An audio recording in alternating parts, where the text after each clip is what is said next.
What's up, everybody? Welcome to the Upper Hand Fantasy Podcast. Faraz, Zach are here to help you go over the wide receiver rankings, make some start-sit decisions. Going to go over our tight end rankings as well. Let's talk about tonight's game also. In terms of, injuries going into the week, the guys like Mike Williams, he's practicing in a limited fashion. Jaylen Waddle left the game as well last week, came back into the game. He has a fibula injury, but he practiced in a limited fashion yesterday as well. So those two guys seem to be on track to play this week. I like Jaylen Waddle's matchup this week. He'll probably see a lot of Asante Samuel Jr., and that's okay. I'm thinking what else. The Seahawks situation is interesting as well. If you guys noticed on Tuesday when we did our waiver wire rankings, we put in Travis Homer as our Seahawks running back to pick up, and he was the only one to practice yesterday. DJ Dallas did not practice yesterday. Kenneth Walker did not practice yesterday either, but obviously you couldn't pick him up on waivers. Tony Jones would have been the next guy up, but it seems to me like with Travis Homer practicing on Wednesday, he should be rostered right now. They are going up against the Panthers this week. So, if DJ Dallas is out and if Kenneth Walker is out, I would feel comfortable starting Travis Homer as an RB2 because of the fact that I liked what I saw out of him in preseason. I liked what I saw out of him in his limited opportunities this season. He's a good pass catcher. So if he gets some work on early downs and he retains his passing down role, I think he can do some things this week. Yeah, I'm in agreement. And just so you know, this isn't just for us being a Travis Homer stan. Obviously we know he likes Travis Homer a little bit, but I think that, this definitely warrants consideration for your starting lineup this week because he could be, the only healthy running back there. And he might not get 25 carries. He might get 20 carries. He's going to get a solid workload enough because you need to have at least a little balance. As much as we'd love to see them hand the ball to Geno and just, let him do his thing, let him cook, throw the ball 30, 40 times, that would be great, especially for the receivers. But I think they definitely want to, keep a little balance, try to maintain as much balance as possible. And if that's the case, then Travis Homer's going to be a big part of that, especially coming out of the backfield, because there isn't much else in that backfield if Kenneth Walker's missing and DJ Dallas is out. But they did sign, was it Wayne Gallman? I'm not sure what his role would be, but it wouldn't be enough to make Travis Homer irrelevant. So I think I'm in agreement there. Yeah, I would say so. Josh Jacobs, he's expected to play tonight. Apparently Baker Mayfield might get a chance to play tonight. Like, I don't really understand how.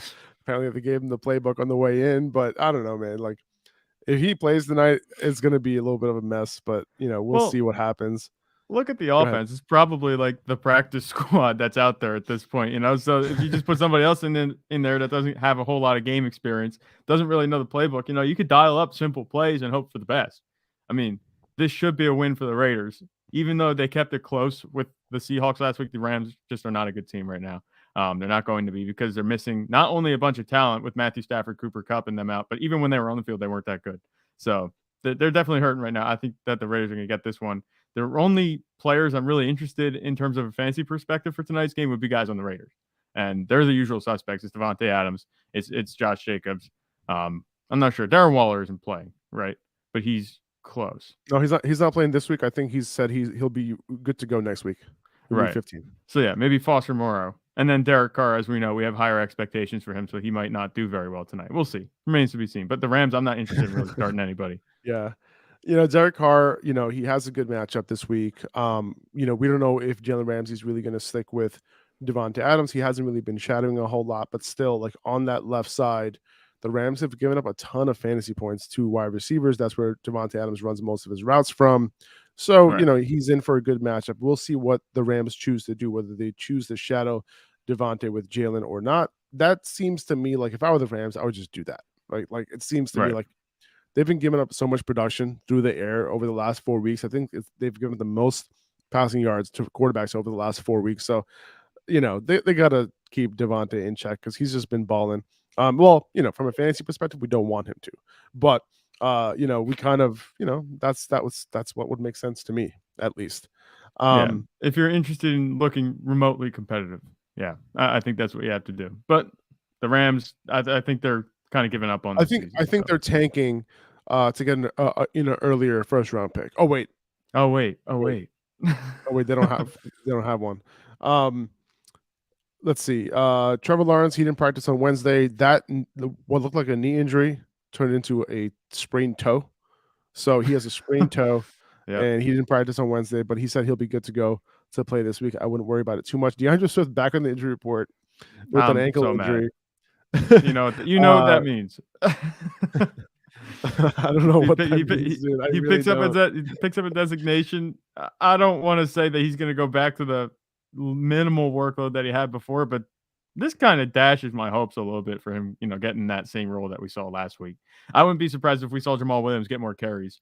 Obviously, it was a little bit of a surprise seeing DeAndre Swift get more carries last week, but I think he could have held on to that. But this kind of just makes me feel like Jamal Williams, he's going to be the primary, early down guy and run game, goal line. It might just be the receptions that buoy DeAndre Swift's production this week. I hate to see this because he was finally healthy. It took him so long to get back. I wouldn't overreact from the Wednesday practice. Hopefully he'll be fine. I'm hoping for a full on Thursday. Hopefully he's not limited on like today. Like I'm hoping he's not limited. If he's full today, I'm good. Yeah. Do you think it's like, is this something that he picked up in practice? Like, I don't think so. I think it's him just being thrown on the injury report again. Oh, my knee is sore. Yeah, I think it's just a maintenance or thing. ankle is sore, whatever it was. Yeah. I think it's a Wednesday. He had more of a workload this past week than he had, over the past like 6 weeks. So like 8 weeks. So like, yeah, I think they're just maintaining him a little bit because the Lions are trying to get to the playoffs here. So, and the funny thing is they could, and they didn't lose much ground because Washington and New York tied. So they didn't lose any ground. Exactly. Treylon Burks, he's in the concussion protocol. He didn't practice on Wednesday. I wouldn't expect him to play this week, but just keep an eye on that. If he does play, I'm perfectly fine throwing him in my lineup as a solid wide receiver 3. David Njoku, he's back in practice, which is a great sign. So if he's playing, you play him. Pretty much. It's that simple. You'll see. He's probably like one of my top 6 or 7 tight ends this week. So. I think he's at 6 right now. Yep. There you go. Michael Carter is back. Oh, we mentioned this yesterday, right? That he came back to practice. Yeah, he did. He came back to practice yesterday. We talked about this on the podcast. So he's good to go. Joe Mixon, by the way, he practiced in full as well. He should be good to go this week. He should be out of the concussion protocol with that full practice. Yeah, but and if you didn't listen to yesterday's episode about Michael Carter and Zonovan Knight, we're not worried about Zonovan Knight's role, and Robert Saleh kind of affirmed that Zonovan Knight's still going to have that role. So not really worried about it. I'm still starting him as a solid RB2 this week, even with Michael Carter back. Right. And yeah, that's pretty much it. On the Rams side, I'm not really starting anybody tonight. No.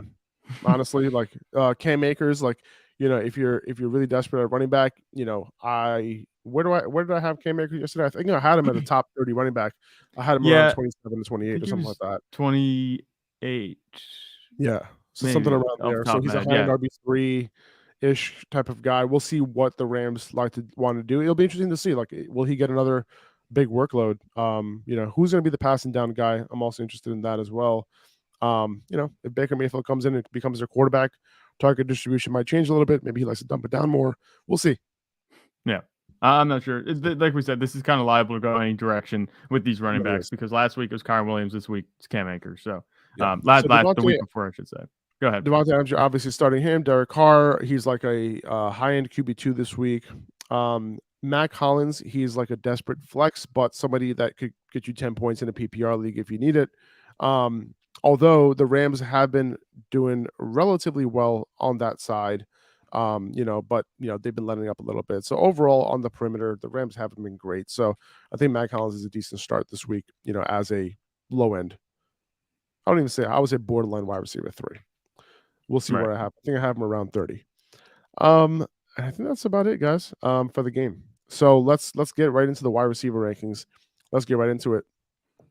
I got Devontae Adams at number 1 here. Surprise, 2 weeks in a row. He was number 1 last week. And did he finish as the overall wide receiver 1 last week? I think he did. He did, yes. He did. Okay, boom. There you go. That's all you need to know. That tells you all you need to know. Yeah, he's been fantastic. That's all you have to say. He's on a tear. There's no reason not to start him as a wide receiver 1 this week overall. He has that ceiling. if it continues, like, listen, man, he runs most of his routes from the left side. The Rams have given up the second most fantasy points to wide receivers on that left side this year. What can change? Jalen Ramsey shadowing him, that can change that up. Jalen Ramsey hasn't been playing in the nickel as much as he was early on in the year, so maybe that they end up doing that, but we'll see. Right. Either way, you're firing him up. I got Amon-Ra at number 2. This is the highest that he's been all year long, but he's going up against Minnesota. And, part of the reason why I have him up here is because I like his matchup a lot more than guys like Justin Jefferson, Stefon Diggs, guys who would normally be above him. And in most weeks, they would be. But I have him here at number 2 against Minnesota. This is I think it's a 52.5 over under, something like that. So, out of the slot, players have done extremely well against Minnesota. And Amon-Ra, he's absolutely been killing it lately. I think it's over the last few games, he's second only to Devonta Adams in receiving yards. That's ahead of Justin Jefferson, Tyreek Hill, Stefon Diggs, all those guys. So he's been killing it lately.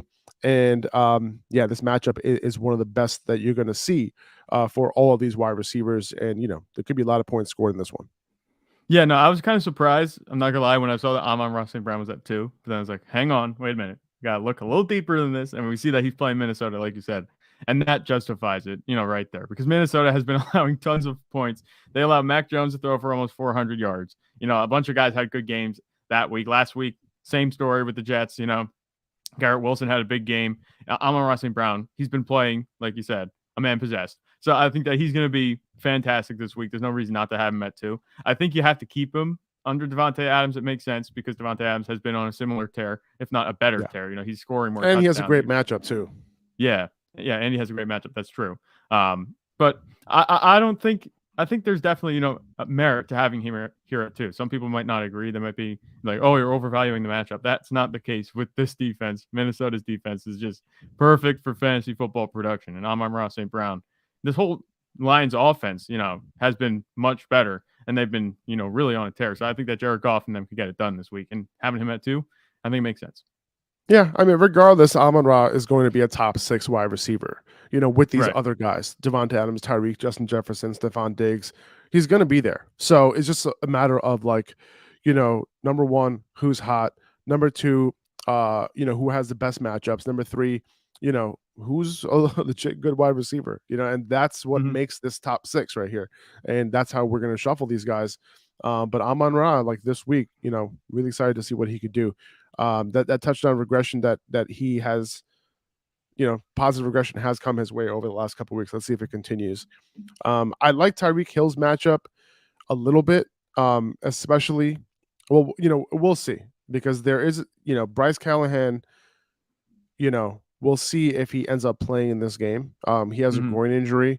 That would kind of solidify the Chargers nickel coverage, and it's a tough matchup, I would say. But overall, this over under is at, I think, 51.5, if I'm not mistaken. 50. Yeah, 51.5. Miami's favored by 3.5. Yeah, that seems a little too high to me. The over low. Under, I think it seems a little low. I mean, there's tons of weapons on these offenses, and the way that Justin Herbert's been playing better, Tua. Obviously, they had a tough outing against the Niners last week, but I think this could be a really good matchup. I mean, they flexed this to Sunday night football for a reason, and I think that we could see fireworks, because I think it's a good game for sure. Two very high powered offenses with middle of the pack defenses. In terms of fantasy production, I think this is definitely a good game. A game with the target. It should be on that post that we're going to put out later tomorrow, right? It will be. It will be. Yeah, for sure. So, you got to have Tyreek Hill regardless, of the matchup. And this is a neutral matchup at worst. So Tyreek Hill, is going to be able to do his thing. And Justin Jefferson at Detroit at number 4. The last time that these guys played against each other, Jeff Okudah had a little bit of help. I'm not saying it was all Jeff Okudah. Okay. But Justin Jefferson had one of his worst games of the season against the Lions. He ran every route. It's not like he wasn't on the field, but he only caught 3 balls for 14 yards. So Jeff Okudah and company did a really good job against Justin Jefferson. They'll probably do something similar, with him. Their goal, obviously, in that game was to take Justin Jefferson away, right?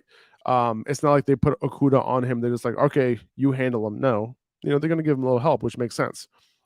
Because when you take away Justin Jefferson, that you give yourself a better chance of winning. I mean, I'm pretty sure they didn't lose that game, but Yeah. at the end of the day, like, I'm tempering expectations on Jefferson. However, like, you're obviously firing him up. That's one of the reasons why I have him down here at 4. But I wouldn't be surprised if he had a great game either. Yeah, I wouldn't be surprised if he had a great game either, because you look at Justin Jefferson, and I think to myself, yeah, maybe Jeff Okuda and company they were able to limit him in that first matchup, but do you really see a team playing Justin Jefferson twice and holding him to that type of production both times? Like, I just don't see it. I don't think that's going to happen. So I think I'm kind of giving Justin Jefferson a mulligan here. He's not going to. The matchup doesn't scare me at all. I think this is going to be a high-scoring game, and where there's points, I think you're going to find Justin Jefferson. So I have him at 4, 2. I think that I would agree with this ranking. I don't think there's anything that would keep me from putting him here. Definitely, I would leave him under Tyreek Hill. I would definitely leave A.J. Brown under him. Yeah, this feels right. I'm looking around the guys that we have. I think Amon-Ra St. Brown has a better matchup. But Justin Jefferson, I'm not worried about him at all. So you can say, okay, maybe you can look back at that and be like, okay, yeah, maybe we can temper expectations. But I'm really not. I'm going into this matchup like, okay, he's got a green. If you look at the sleeper game log, it's a green matchup. They're allowing a lot of points. I'm looking at that and just, setting my lineup and forgetting it's Justin Jefferson. Of course. Let's not get cute with it. You're playing him, but I have to justify my rankings somehow. Yeah, no, of course. And that's how I'm doing it. And you saw Stefon Diggs against Detroit on Thanksgiving. Like, he was not happy in that game. Like, he was pretty he was locked up most of that game. Yeah. And he was complaining about it and all that. The first half was a half to forget. He came through at the end because he's Stefon Diggs and he has Josh Allen, especially at the end there to win the game. But someone to keep an eye on. The Lions are trying to lock down these number 1 wide receivers. A.J. Brown at number 5 against the Giants. I love this matchup for A.J. Brown. We talked about this last week when talking about the Giants, but and Terry McLaurin had a good game against them. But the Giants have given up the second most fantasy points to wide receivers on that left perimeter over the last 8 weeks. And guess where A.J. Brown runs most of his routes from? From the left perimeter. Yeah. Almost 50% of his routes from the left perimeter. So A.J. Brown has a chance to do his thing this week. And then we got Stefon Diggs in a tough matchup against the Jets. That's why he's all the way down at number 6. The first time these guys went up against each other, he had a decent game. He did. Nothing too crazy, but he had a good game. So he could do the same again. But, last week, these guys did a decent job on Justin Jefferson.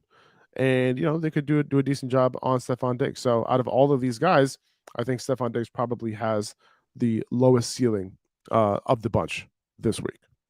Yeah, I think that's possible. And if you remember, too, Josh Allen, the Jets defense gave him fits in the passing game as well. He did get it done with his legs in that game, but the only way Stefon Diggs is going to get the receptions and the production is if Josh Allen's having himself a day and a strong day.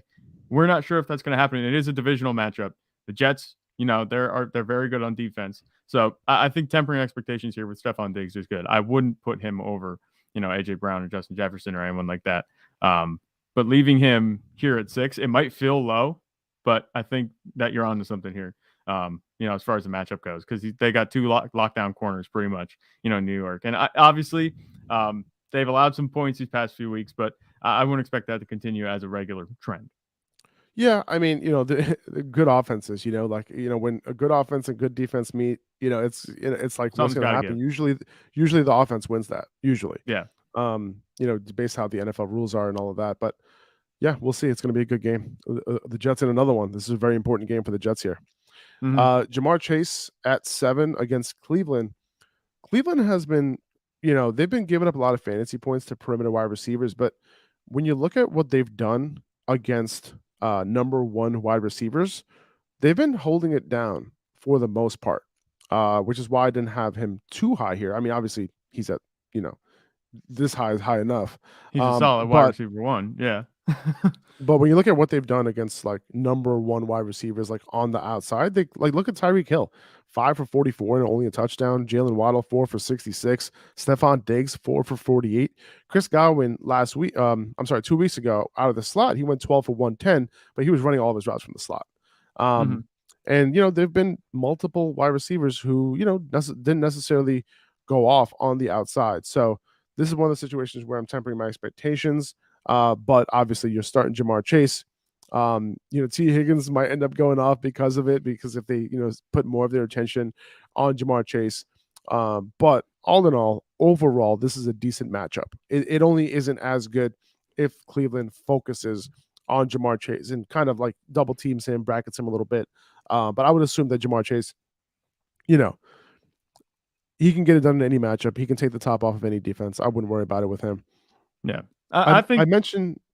Yeah, go ahead. Sorry, I think maybe Jamar Chase feels a little low. I might kind of be tempted to put him over Stefon Diggs just because. I mean, the way Joe Burrow is playing, I think that T. Higgins definitely benefited. He obviously got that touchdown last week, and that helped his production. But I think if that touchdown goes to Jamar Chase, he has a huge game. And we saw Jamar Chase. He looked like the Jamar Chase that we know. He's making some highlight reel catches. That one that was almost a catch, the one-hander on the sideline.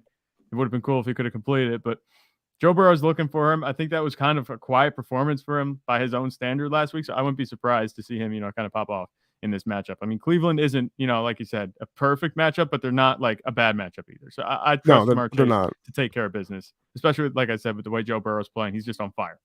And this is kind of what we saw last season. This time they got hot at the end of the season and they look really good. And they just beat Patrick Mahomes. I think he has it in him. I think this might be a little bit conservative having him at 7. Yeah, I like Jaylen Waddle this week. I have him at 8 here.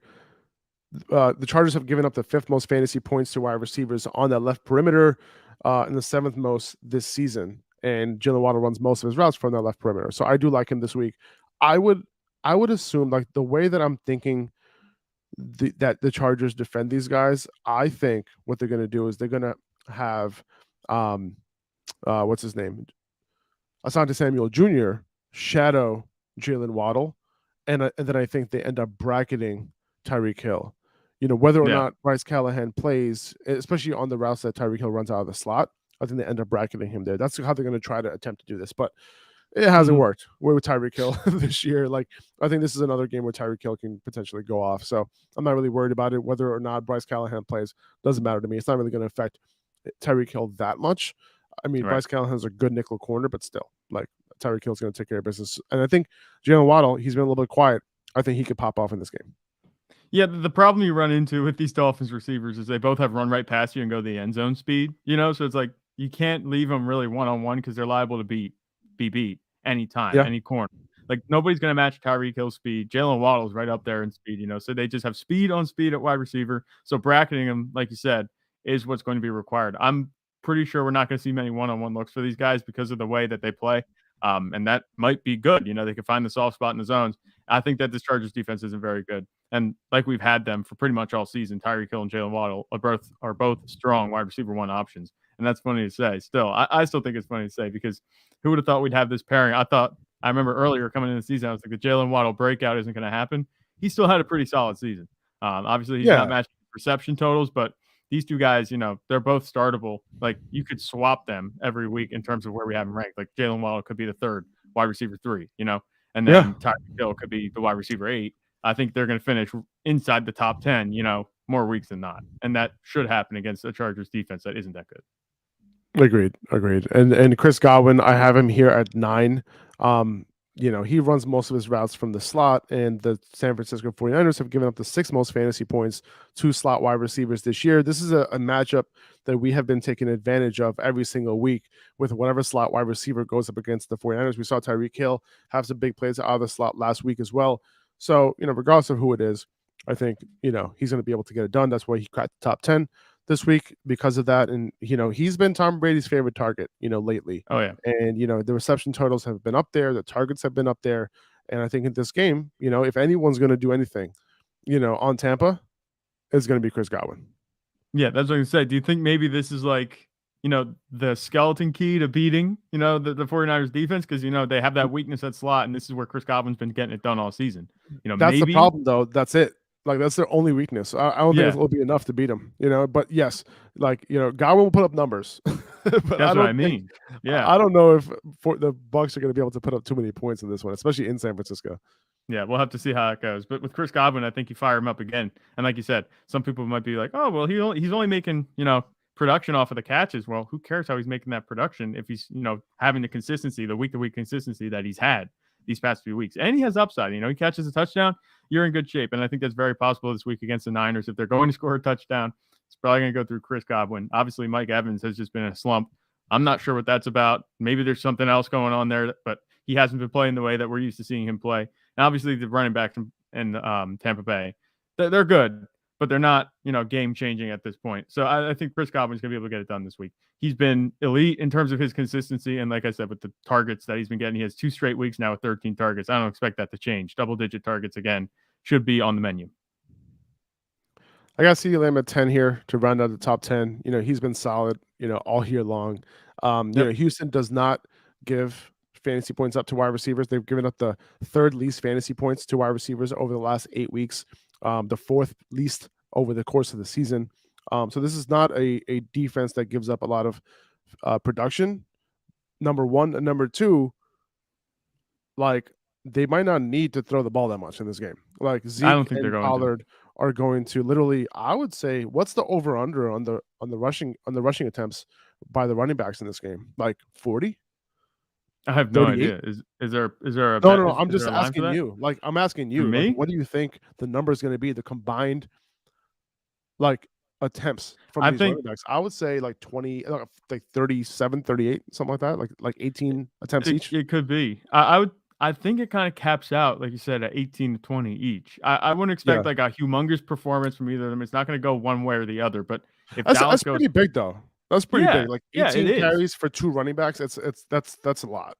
Yeah, but assuming they do that, Dallas should be up big. And then Dallas, and they've been in a couple games this season already where they just pull their starters, and they have the backup running backs come in. So that could actually pump up the total running back carries total, at the end, because that Malik Davis guy, he looked pretty good last week. But I think the running backs are going to go crazy. I don't think Dak Prescott throws more than 25 passes. I'd actually be impressed if he had to throw more than 20 passes. He didn't have to do a whole lot on what's called through the air last week. And I don't think they're going to have to do that again this week. And that kind of has me tempering expectations for CeeDee Lamb. I think CeeDee Lamb's ceiling kind of caps out at like a touchdown and maybe 6 or 7 catches, because that's kind of how I see it. Yeah. Like we said, I don't think that they're going to need him to do that much this game. And it's not an indictment on CeeDee Lamb. It's just game script in these types of matchups tends to be king. And CeeDee Lamb could be victim to that. Agreed. DeAndre Hopkins at 11 against New England. Number 1 wide receivers have done well against the Patriots. I'm not worried about this matchup at all. Specifically on that left side, I'm pretty sure they have been given up. Let me take a quick look at that. I'm looking at, on his left side, New England has given up the 4th most fantasy points to perimeter wide receivers on that left side over the last 8 weeks and over the last 4 weeks. So good matchup for Hopkins. Hopefully he gets the target share, because when Marquise Brown made his debut before the bye, he had more targets than Hopkins. Okay. Yeah. So just keep that in mind. However, I love the matchup for Hopkins. That's why he's here at 11. I think most weeks, like if that target share ends up being similar, or if it stays below Marquise Brown, Hopkins is going to move down. And I would assume it's going to be similar between him and Brown, but I have him at 11 because I love the matchup this week. Yeah, and it's funny to say that you love the matchup against New England, but it's true. This is the way they've been playing. These past couple of weeks have been pretty bad for them, and overall, I think that might be pulling their totals down this season. But at the end of the day, this is a stretch that the Cardinals are catching them on with the bad defense. So I think that DeAndre Hopkins can absolutely get it done. And I wouldn't, rule out Marquise Brown maybe out targeting him again, even though I do like DeAndre Hopkins. I think he's more solid playmaker. I think he's going to get the looks in the red zone and closer to the goal line than maybe Marquise Brown. But I think look at what are good. Look at what the number 1 wide receivers have done lately against the Patriots. Stefon Diggs last week, 7 for 92 and a touchdown. The week before that, Justin Jefferson, 9 for 139 and a touchdown. Yep. Garrett Wilson, 6 for 115. Amari Cooper didn't do so well because that was in New England, but he went 4 for 44 and a touchdown. Another outside wide receiver, Josh Reynolds, 6 for 92. Like, Al Lazard, 6 for 116. I'm keep going down. Tyreek Hill, 8 for 94. Like there's production here, man. Like I know that Yep. on like if you're looking at the fantasy points overall for wide receivers, they aren't as high, but a lot of it's hyper targeted. Like we always talk about Bill Belichick taking away that number one wide receiver. Yeah. That hasn't happened this year, And so the I'm not Cardinals have too. worried about it. I wouldn't really call. I mean, I know DeAndre Hopkins. You don't want to mitigate what his legacy is as a wide receiver one. But the thing is, Marquise Brown. I think he's a wide receiver one in his own right as well. So who do you cover if you're the Patriots? I think both of these guys could have a really good game because even though Marquise Brown might not have the jump ball contested catch ability of DeAndre Hopkins, Marquise Brown has the speed and the big play ability to make him also a wide receiver one in his own right. So two very different receivers, but they're both going to work on this offense. And like we said, with Kyler Murray playing better, at least it looked like he was, with his full complement of weapons before the bye. I think both these guys could be really good. And I think 19, where we have Marquise Brown right now, that could be actually pretty conservative. I think he could definitely finish up higher than that. I definitely agree. And, it was tough ranking him that low, to be honest with you. But we'll get there. I do have a couple of questions around that, between for Marquise Brown. So I moved DK Metcalf and Tyler Lockett in pairs every week because their production has been so similar every single week. But I like Metcalf always a little bit more. So I got them at 12 and 13. We mentioned, them potentially missing Kenneth Walker this week and, them might having to, have the ball in Geno Smith's hands a little bit more. Whether that means more dump offs or whatever, but that's more points for Geno Smith in this passing game. So yeah, like the matchup is fine for Metcalf and Lockett. So I'm all about it. Just have them here. They're going to be in this range all year long, pretty much. Yep. I think they're definitely high-end wide receiver twos every week. They're kind of edging on, like you said, that's where we have them obviously this week, but they're kind of edging on the low-end wide receiver one side of things right now with the way Geno Smith is playing, and they're going to be making the playoff push, so they're going to have to, go to their playmakers a lot more. I might put Tyler Lockett over DK Metcalf just because it seems like, even though DK Metcalf, he's very good, and obviously we know he's like a transformer, but Tyler Lockett, I think his production and his workload has been a little bit more secure. If DK Metcalf didn't have that last-minute touchdown, obviously, last week, which I'm not saying he's not going to get that, but up until that point, Tyler Lockett was outscoring him pretty much by a pretty wide margin. So I might put Tyler Lockett over DK Metcalf if that matters. I don't know how many people have DK Metcalf and Tyler Lockett on their team, but just a little thing that I'm noticing. I would maybe flip them, but they definitely stay in that range. The reason why I have Metcalf over Lockett is because I value the upside, the weekly upside, more than the consistent production. Like if you look at their game logs, for example, Tyler Lockett is very consistent. Every single week he's doing a similar thing. He put up a high ceiling game last week, but Metcalf, has more of those boom weeks than Lockett does, and his floor has been similar to Lockett's consistency. So that's why I kind of like have Metcalf over Lockett just by an edge. Also, this particular week, Carolina has actually defended the slot really well this year. They've given up the least amount of fantasy points to slot wide receivers over the last 8 weeks, and the second least over the last 4 weeks. But when Lockett lines up on the right perimeter, that's when he's really going to be doing this thing because they've been giving up the second most fantasy points on that side. But so I kind of do like Metcalf's matchup a little bit more just because he plays the perimeter more than Lockett does. But Lockett, I think that's 5 games in a row where he scored a touchdown. Yeah, 5 games in a row where he scored a touchdown. That's absolutely bonkers. Love it. Yeah. Love it for him. Especially playing alongside DK Metcalf. You got to think, like, that's just crazy. Put that in context even more. It's even more impressive. Love it. I got T. Higgins at 14 here. Keenan Allen at 15 out of the slot against Miami. He's going up against an undrafted rookie.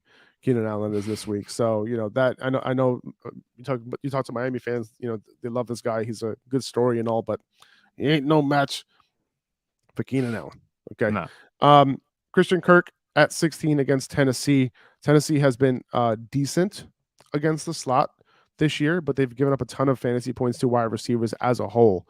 So it's going to be interesting to see what Kirk does this week. And I think I didn't. I was looking to see if I had what's his name, Zay Jones in my top 30. I have him at like 31 or 32. Yeah. It was tough to rank, DJ Shark, Adam Thielen, and him like side by side. I was trying to figure out who to start, who to rank over who, but Yeah, I do like the outside receivers more than the slot, but it's Christian Kirk. He's the guy, the main guy on this offense. But I can see this be a Zay Jones game. It's possible. We've seen Christian Kirk, kind of, certain games he doesn't have a great matchup out of the slot, he doesn't do as well. But when in games where he does have an amazing matchup out of the slot, he has done well.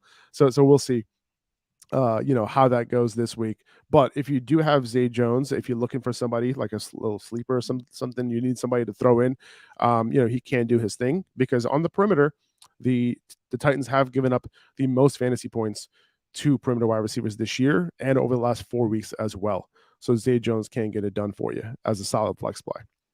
Yeah, any week is liable to be Zay Jones' week, but I think Christian Kirk, he should be able to have a good matchup this week, like you said. Against Tennessee, they're coming off a beating by A.J. Brown. And obviously, Christian Kirk isn't A.J. Brown, but they're kind of trending in the wrong direction on defense. So I think that we can kind of, pencil in Christian Kirk. I think that having him as, I think he's a high-end wide receiver too this week. Obviously, the consistency hasn't been there, but, he's coming off a pretty good matchup. I think that he can, build on that a little bit in a divisional matchup this week. I mean, they're trying to stay in the playoff hunt. I don't think they're going to make it anywhere, but yeah, he has it in him to have a good game. I would say so. Garrett Wilson against Buffalo. We'll see. Tre'Davious White made his debut last week. He came back. Didn't play so many snaps. He did play some snaps in coverage, and but he's not all the way back yet. So we'll see. But Garrett Wilson, the way that he's been playing lately with Mike White, you got to play him. Is he too low here? I think he's a little low. I definitely have him over Christian Kirk. I think I like Garrett Wilson's prospects with Mike White at quarterback. I think Garrett Wilson over Christian Kirk makes a lot of sense because there's a lot more weapons. I think I like Keenan Allen in this matchup against Miami. Okay, I think so that 16. He's going to be fine. I'm going to agree with you here. So let's move Christian Watson to. I'm sorry, let's move Garrett Wilson to Garrett Wilson 16 yeah. And Garrett Wilson to 16 and Christian Kirk to 17. That's what we'll do. I agree with you there. The question that I had for you now: Amari Cooper at Cincinnati, Marquise Brown versus New England. I have them at 18 and 19 respectively. Should we be moving Marquise Brown ahead of Amari Cooper? Yes. Okay. I was going to say that before, but you said we get to this, but this is definitely Marquise Brown territory. Listen, I like to create a little bit of suspense for the listeners. You know what I'm saying? Yeah, I hear you. Yep. No, I hear you. I can't wait until they talk about Marquise Brown. Yeah, no, Marquise Brown, I think he absolutely deserves to be above Amari Cooper this week. And, the way I just talked about Marquise Brown earlier when we talked about DeAndre Hopkins, I maybe would move him over Christian Kirk. I think that this is a good matchup. I think that the Cardinals are going to be very good on offense as they were last week. If not, maybe even better, because like we said, this New England defense isn't playing that well. But the thing for me is Amari Cooper. I've obviously been a big Amari Cooper guy this season, but I think this feels a little high for him, if I'm being honest. Because obviously you can't buy too much into the home away thing. I'm going to be honest with you, Zach. Okay. And this is coming from the heart. Okay. The only reason why I have Amari Cooper this high is because of you. Like literally. That's really? Like, yeah. Because I thought you were going to yell at me. I thought you were going to give it to me today. No. On today's podcast for having so low. Is it weird? And to say that we didn't see, this coming with the poor production last week with Deshaun Watson, a quarterback for the first time in 2 years, that would be, not true. I think we saw a little bit. It was also an away game. It was an away game, but that's what I'm saying. This is also an away game. I don't know how much better Deshaun Watson is going to be than he was last week after a bonus week of practice. I don't think that's going to make the world of difference. And like we said, this is actually a pretty tough Cincinnati defense. So Deshaun Watson is pretty much a deciding factor in whether Amari Cooper is going to have a good game. At this point, I was happier with Jacoby Brissett at quarterback. I'm not expecting very much for Amari Cooper. I think this feels a little bit high. I think for the rest of the season, Amari Cooper might kind of, I don't want to say he's going to shit the bed, but it might be Deshaun Watson that helps him to do that. I think that Amari Cooper, we kind of have to lower expectations because Deshaun Watson did not look good. I'm not expecting him to look much better the rest of this season. The Browns are going to be out of the playoffs. So it's not like anything you can hope for that maybe they'll be playing meaningful football later in the season. This is as meaningful as it's going to get. And this is pretty much just see what you have in Deshaun Watson territory for the Browns. I'm moving Amari Cooper down. I don't like JuJu Smith-Schuster this high either, but I would definitely move Amari Cooper down from 18 because I think this is actually, maybe his ceiling. Yeah, I'm with you. But is that an overreaction? I don't think it's a ceiling. I think his ceiling is overall wide receiver 1 of the week. I'm going to be playing Amari Cooper in so many DFS lineups this week. It's not even funny because Really? everyone's gonna be off of him. This is He's gonna quite a have flip because he's gonna I be was the oh, Amari Cooper no. guy, and now In season long, I agree. But yeah, I have a feeling everyone's gonna be off of him this week. He's gonna have like 3% ownership in DFS tournaments, and this isn't a great matchup, but if Deshaun Watson turns it around in 1 week, like this is one of those situations where Amari Cooper is very talented. He could put up 2 touchdowns and 120 yards in yeah, any given week. So that's why I would play him all over the place. But I agree with you. In regular fantasy, season long leagues, this is what we're gonna do. Keenan Allen at 15, Garrett Wilson at 16, Christian Kirk at 17. No, I would put Marquise Brown there. Marquise Brown at 17, Christian Kirk at 18, and then Amari Cooper at 19. That's what we're gonna do. Boom, done. All right, that sounds good. JuJu Smith-Schuster, I got him at 20 against Denver. This is a tough matchup for Patrick Mahomes and this passing offense. However, Denver has let up lately against the slot. Okay, it wasn't happening earlier on, but over the last 8 weeks, Denver has given up the 9th most fantasy points to slot wide receivers, and over the last 4, the 7th most fantasy points to slot wide receivers. So little sneaky juju action this week. Okay, I got him in the top 20 here. I don't think I'm starting him over Amari, but I think I wouldn't be worried. I would say yes. The last couple of weeks he hasn't been doing his thing, and not something surprising to me. But he still has a ceiling. It's still Patrick Mahomes. So I wouldn't do it where I'm just like completely benching him this week. Yeah, I know a lot of people will. I know a lot of people matchup. They'll look right here, and the fact that he hasn't been performing since he hasn't had a good game since several weeks ago, but a lot of that was because he hasn't had a good game since he got that injury, since he got that concussion, right? Mm-hmm. Since then, it's like he was finally catching fire a little bit, and he got that concussion, and now he's just back to the same old, JuJu Smith-Schuster from earlier in the season. I'm not sure if this is a matchup where he turns it around, but like you said, the slot matchup is a bit intriguing, so maybe you could start him there. I think this is a little bit high for him anyway. The Chiefs offense looked human last week, against the Bengals, and obviously the Denver's defense, they're pretty good too. I'm not expecting them to, shut down Patrick Mahomes. Nobody really shuts down Patrick Mahomes, but I'm not sure I would start JuJu Smith-Schuster over Josh Palmer. I think Josh Palmer has a better matchup. He's a clearer number 2 option. I mean, even though JuJu, I guess you could call him the wide receiver 1 there in Kansas City, he hasn't been used like it. I would maybe put Josh Palmer over him this week. I'm not a big fan of JuJu this week, and I haven't really been a big JuJu guy all season. I think that's kind of been justified by the way he's been playing. He had that stretch where he's kind of defying the odds, but he's come back to earth. And I think this is kind of where he's going to settle. I don't see much of a ceiling here. The production kind of reminds me of Allen Robinson. Yeah, I think he has a higher ceiling than Josh Palmer this week, personally. I think Palmer, he's going to get the receptions. If he lines up on the right side where he's been lining up a lot lately, it's a very tough matchup. I mean, the Miami's giving up the least amount of fantasy points to wide receivers on that right side. He could do his thing. Just keep in mind also Mike Williams might play this week. This is a limited. He was limited in practice on Wednesday, so it's possible Palmer isn't as good of a play. He's still a flex play though, because the last time this happened, like Palmer caught 2 touchdowns, had a big game, when Mike Williams and Keenan Allen were both active. Yep, that makes sense. But yeah, no, I'm going with JuJu over Palmer. Personally, I'm going over. So I have Palmer at 21. I have Deebo at 22. I moved Deebo up just a little bit because it looks like Brock Purdy is really, aiming to throw it short and intermediate for the most part. Yep. That's going to favor Christian McCaffrey. It's going to favor Deebo Samuel. This is the first time I have Deebo ranked over Brandon Ayuk this year, but that's part of the reason why. I mean, I like their matchups this week. Overall, Deebo is dealing with a little bit of that what is it? He has like a thigh thing, it's not a thigh though. They don't call it a thigh because that's a little sexual. Quad. Quad. There you go.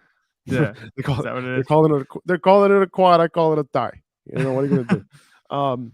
So yeah, so he's a little bit banged up, but still, like, he was able to play last week and he was fine, and he was able to rack up some receptions. Hopefully, he's able to get some after the catch ability back. As he recovers from that injury. Yeah, and the thing with Brock Purdy, he didn't look that bad last week. And obviously, that was against Miami. I think Tampa Bay, they're not a terribly impressive defense, but they have some playmakers, so they can, give him a little bit of trouble. But I think Brock Purdy is going to be fine. And I think I agree with having Deebo here a little bit because he's more of a playmaker, I think, after the catch and Brandon Ayuk is. And he could lean into Deebo Samuel, this week, the way that Jimmy Garoppolo really didn't. Jimmy Garoppolo was targeting Brandon Ayuk, most of the time more than Deebo Samuel. And that was benefiting Brandon Ayuk a lot. Even with Deebo Samuel on the field, Brandon Ayuk was getting those receptions. So this change at quarterback could be for the better for Deebo Samuel. We'll see how it goes. If you're a Deebo Samuel manager, you might be jumping for joy a little bit because this could be an opportunity for him to kind of, step back up into this offense where he's been pretty quiet the past few weeks. So I think this is good news for Deebo Samuel managers. I would have him here. That makes sense. If you watch, I don't know if you saw the one play. It's like Brock Purdy does not look like Mr. Irrelevant. He took the Dolphins blitzed him. He rolled out right with the defenders in his face and threw like a sidearm pass to the sideline. And the guy caught it. I mean, it was only an 8-yard gain, but that's not the type of stuff you expect from the last pick in the draft. What was really cool about that was that, so the guy, so the blitzer came in from his right side, from the defense's left side, coming around the edge, and he let the defender come right at him to take advantage of the angle. Yeah, he rolled right into it. That's what it was. If that defender was coming, on that right side, and if Purdy reacted to that right of way and started running out of the pocket, it would have been a sack. Yeah. But instead, he stayed in the pocket. He knew that guy was coming, and as soon as that guy came near him, he dashed to the right, and he made him miss the sack. And then he, like you said, he completed that ball on the run.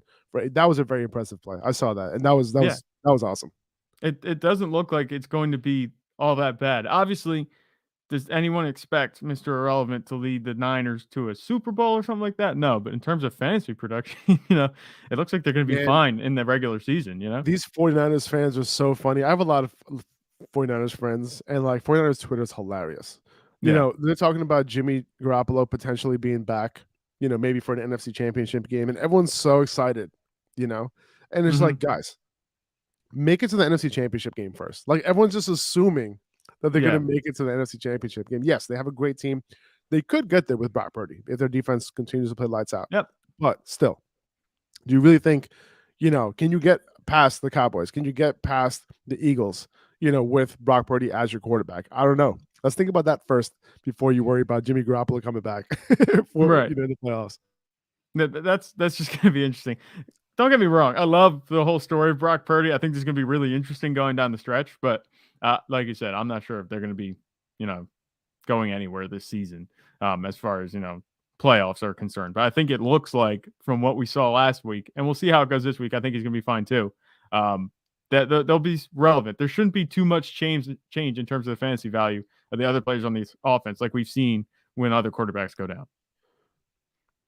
We got Jerry Jeudy here at 23. He's going up against Ladarius Sneed. That's a good matchup, against the Chiefs. Courtland Sutton has pretty much been ruled out for this week already. They said that he's not going to play. That's not a good sign. He has a hamstring injury. I'm assuming he'll be out again the following week. But I think Jeudy is a solid play. I have him here as a low-end wide receiver too. Especially in a PPR league, he can be solid. Early on in the year, Jeudy had some good games. He had a 7 for 96, 6 for 63, and a touchdown. And this was before he got hurt before the bye week, and then he got hurt in week 10 right after the bye. So he could have a decent day. I wouldn't expect a huge ceiling or anything like that, but for a solid PPR guy, I think he could do something this week. Yeah, the way the Broncos offense is playing, you can't expect a high ceiling from anybody. But even when Courtland Sutton and Jerry Jeudy were on the field, Russell Wilson was targeting Jerry Jeudy plenty. I'd argue he was targeting him more than Courtland Sutton and giving him more quality targets than Courtland Sutton was getting. Now you don't have to worry about starting Courtland Sutton this week. Obviously, he didn't do much for you last week, so he's probably going to be out this week. I'm not worried about that. I think Jerry Jeudy stands to benefit the most, and maybe Greg Dulcich, but this offense is terrible. I don't expect him to put up more than 16 points this week. Yeah, I mean, he did well against Marlon Humphrey last week, went 4 for 65, which is pretty impressive, to be honest. Yeah. So, I think he could do something this week against the Chiefs. I got Jacoby Myers at 24. He might have a concussion. They didn't formally say anything yet, but he did leave last week's game. In the end zone, he got hit pretty hard, causing an ejection. By the defensive player. So their first official practice is tomorrow because these guys hit them and Arizona are playing on Monday night, so they don't have to give an official designation on Wednesday. They give it on Thursday. So we'll see what happens, but there's a possibility that Myers is out for this game with in concussion protocol. So we'll see how that goes. Just keep that in mind. If he does play, though, the matchup is great. Arizona's been terrible against slot wide receivers. I think this could be a bounce back game for him. If he almost had a touchdown last week, but if he ends up playing, I think he'll be all right. Yeah, I think he would have had a much better week, last week too, if he didn't get that injury partway through. Did he not play? It was a shoulder. It was a shoulder injury early on. Yeah, like in the game before, he couldn't play the whole game. So that's what I mean. He's been like ailing a little bit, which I think is definitely hurting his production, because you look at his production earlier in the season, it was super reliable. He's actually a very good receiver for you, especially as a flex.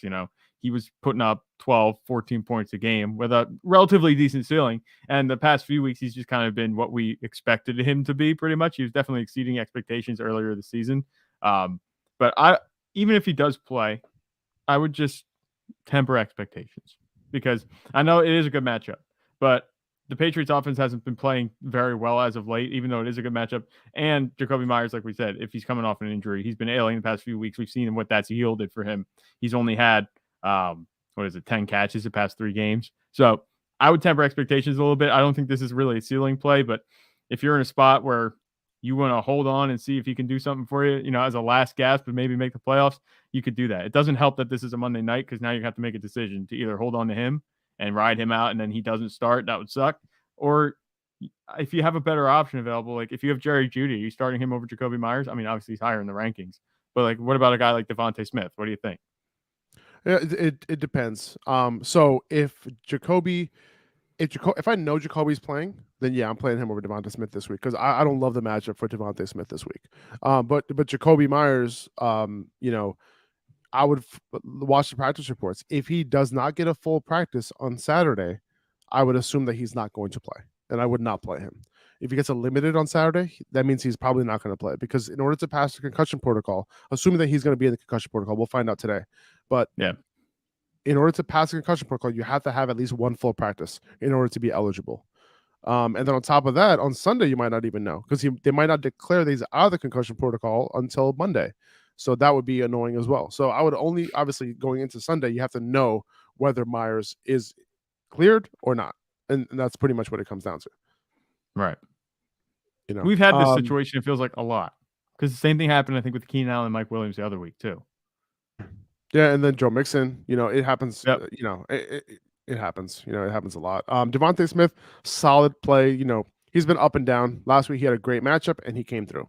This week, not such a great matchup on that right side, on that in that slot. The Giants are really more vulnerable on the left side, but everywhere else on the slot on the right perimeter, they've been holding it down pretty well. So don't love the matchup. I don't think his ceiling is that high this week. DJ Moore, I don't see much of a ceiling there either. Sorry. Yeah, DJ Moore at 26 against Seattle. I have him in the top 30 here. Sam Darnold came in before the bye, and he gave him a good game in a tough matchup. I would imagine the Panthers are going to be down in this game. They're going to have to throw a little bit. So I think DJ Moore can have a decent day. So I do have him as a high wide receiver 3. Yeah, I think that's where he belongs, because we have to remember, at the end of the day, even though they did well last week against, not last week, but the last time they played against the Broncos, this is Sam Darnold we're dealing with. So the quarterback situation in Carolina has not been fantastic. Obviously, DJ Moore has dealt with that his whole career, and he can produce in spite of that. But I'm not sure. One good game, I'm not sure if he can tie together 2 good games, in a row. Obviously, maybe the bye separating that might help him. But Seattle's good. I think they'll go up in this game. I'm not sure how much scoring the Panthers are going to do. But DJ Moore, he should have a nice enough floor that he can be starting. I think it makes sense to have him here in the top 30, but I wouldn't put him much higher than where we have him right now. I have Brandon Ayuk at 27. This is really low for him. This is really just a product of the new quarterback. I need to see more. I need to see more of a connection between him and Ayuk. Until I see that, I won't rank him too high. Ayuk has a really good matchup this week, but like I said, Just worried about the quarterback just a little bit. Yep. There's a lot of weapons to feed as well. It's okay to be excited for Brock Purdy, but it's also okay to be worried about him, especially if you have any of these 49ers receivers. He looks like he's going to provide similar production to Jimmy Garoppolo, but like we said, remains to be seen. I have Mike Evans super low at 28 against San Francisco.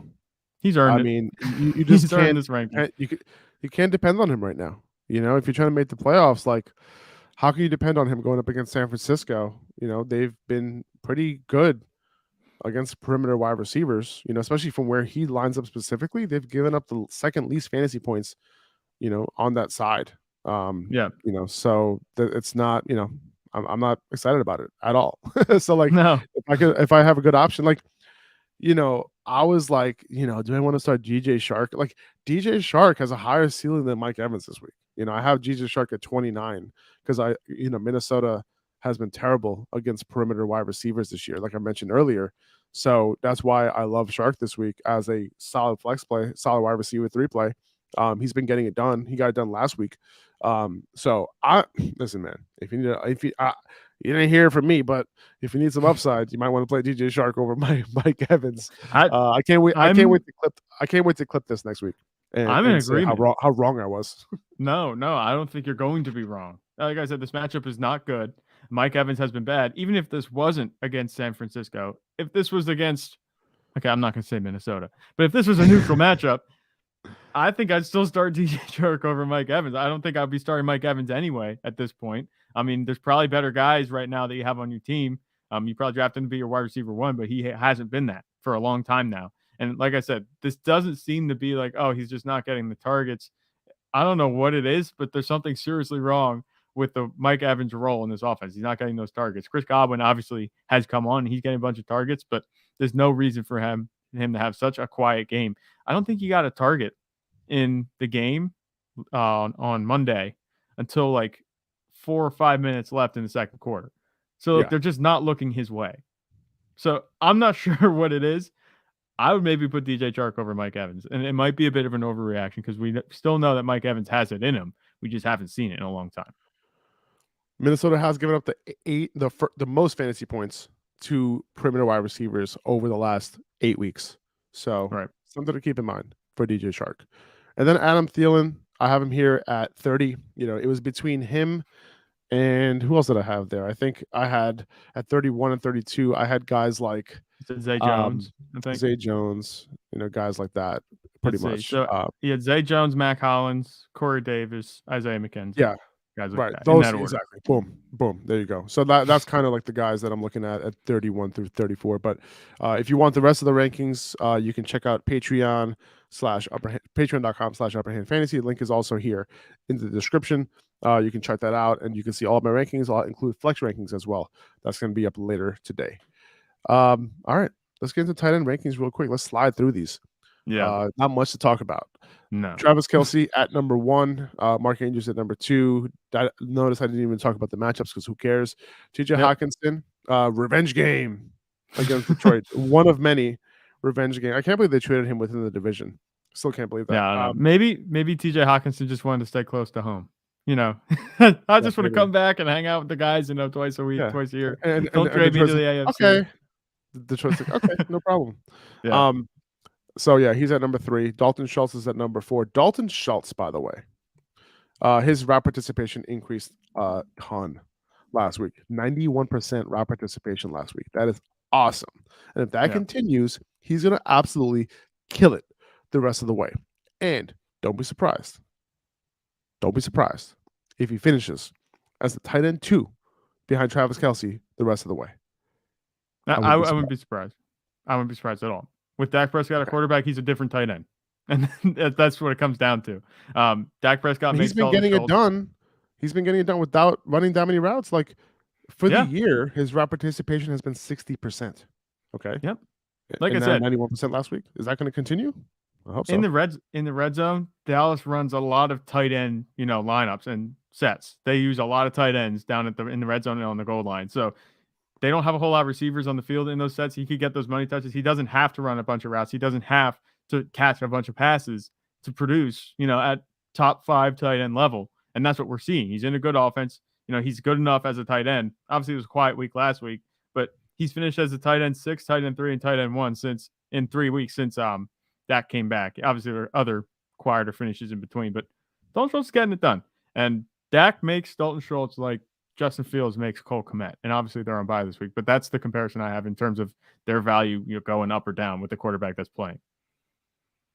We have George Kittle at 5. He's been last week was such a disappointment, but hopefully him and Purdy can get some sort of thing going on. David Njoku, hopefully he's back this week. He practiced on a limited basis on Wednesday, so if he's back, fire him up. Pat Freiermuth at 7 against Baltimore. We talked about him last week. His route participation going down, to below 60%, which is not good. That's not what you want to see. Hopefully it was a one-game blip. Gerald Everett at 8 against Miami. He had a great game last week. Hopefully he can kind of ride that momentum, going into this week. I wanted to check what Gerald Everett's route participation was last week. It was the same. It was the same as the week before, 62%, which isn't high, but on this offense, like he kind of gets the target, so it is what it is. Yep. Greg Dulcich has always been running a high route participation. He's at 9 against Kansas City. He's been up and down, and I had him on my roster in our league. And, I've been starting him over the past 3 weeks. He's shut the bed every single week, even though he's been running so many routes. And then finally, he has a big game last week. And that's when I dropped him right before the game, of course. Yeah. So are you picking him back up? In typical Faraz fashion. I couldn't. I had no fab left. Right. I couldn't do it. I would have, though. Going up against Kansas City, solid matchup. I think these top 9 are kind of locked into lineups, I would say. If you have him, you're probably starting him. Yeah. I would break that top 9 just kind of into 2 parts. You have your general, your every week contributors, every week tight end ones, which is Travis Kelce, Mark Andrews, TJ Hawkinson, Dalton Schultz, George Kittle. Outside of that now, it's just then you go and you look for the physical specimens, David Njoku, Pat Freiermuth, Gerald Everett, the athleticism, Greg Dulcich, and then it's just streamer territory. Then I call Greg Dulcich a physical specimen based solely on his hair. No, but he's also very athletic. But but the rest of the guys outside of that, it's the tight end ones, the physical specimens who have the upside to be tight end ones, and then you have the streamers. And Foster Moreau, I guess he's a bigger guy, but he's not quite as athletic as these guys. And I think that kind of starts off, that streamer territory where it's just like anybody's game. So I had him at 10, Foster Moreau. Then Evan Ingram against Tennessee. I think he could have a decent game in this one. He had one last week. Tyler Conklin against Buffalo. Hoping he can kind of bounce back because he was targeted last week, but he had a couple drop passes. It was a game to forget for him. The one thing that I'm hoping with Tyler Conklin is that Mike White was wearing a Tyler Conklin shirt going into last week's game. Okay, so the shirt narrative is still alive. This is how you make your choices at tight end at this point in the season. And it is, hey, his quarterback is wearing a shirt of him. So yeah, this means he's going to be thrown to him. This is what it's come down to. And because of that shirt, he's ranked as a low-end tight end 1. Hashtag analysis. Yes, that's how we do it. I got Daniel Bellinger at 13. He came back last week from that eye injury. Got 5 targets, caught all 5 of his passes. So solid PPR option if you need one. Cade Otton at 14. He got a bunch of targets from Tom Brady last week, caught a touchdown. Going up against San Francisco, a little bit of a tough matchup, but pay attention to him. Hunter Henry against Arizona, great matchup. He has a very high ceiling and a floor of 0 in this game. Tyler, because it was a good matchup against Arizona. Tyler Higbee, we'll see what he does tonight. Good matchup, but he hasn't been running a ton of routes lately. We'll see what happens. Right. Chigozie Okonkwo, somebody to pay attention to. He actually Desmond Ridder is the quarterback for the Falcons. How about that? Great pickup by somebody in our league. He already got picked up in our Superflex, right, Zach? Yeah, I think he did. But before that was a couple weeks ago. Before you check, let me check. Oh, he's already picked up. I would have picked up. Yeah, I was gonna say I need him. You can't be doing that to me here on the live show. You can't be screwing me over. If you're in a Superflex 2 quarterback league, go pick up Desmond Ridder right now. Go do it. He's on bye this week, but this is for next week. Did you just pick up somebody? Yeah, I did the token pick up the tight end we're talking about on stream. I did that a couple weeks ago. Who just pick up Bellinger? Yeah. Because I'm starting Trey McBride right now, so it's not really a good situation. Dude. I had Hayden Hurst, he got hurt. I have Dallas Goedert in my IR. I'll trade you Conklin. I'll trade you Conklin for Bellinger right now. I'm gonna do Bellinger. Do you have a quarterback for me? Like anybody? No. Any starters? I picked up Baker Mayfield, hoping he'd play. Justin Fields has left me out to dry this week. Obviously, it's not in his control, but I've been. I do want to talk about Chigoziem Okonkwo though, real quick. He's also a physical specimen. With what's his name, who went out last week. Traylon Burks went out last week. After he went out, Okonkwo ran a ton of routes. Someone to pay attention to. He's a rookie, and he looks really good. Just wanted to mention him. Dawson Knox against the Jets, Noah Fant against Carolina, then Austin Hooper against Jacksonville. That kind of rounds out our top 20. And good luck, everybody. Tomorrow, we're going to be doing an episode where we answer a bunch of start-sit questions. We'll be going over some underdog stuff going into the weekend. Maybe we'll do a little underdog draft going into this weekend for the Sunday slate. Maybe we could do something like that live on the podcast. So we'll think about that, and we'll definitely answer a bunch of start-sit questions going into this week, important week. So hopefully, you got your question answered and it works out for you and you make the playoffs. Good luck, everybody. We'll see you guys tomorrow. Take it easy. Bye-bye.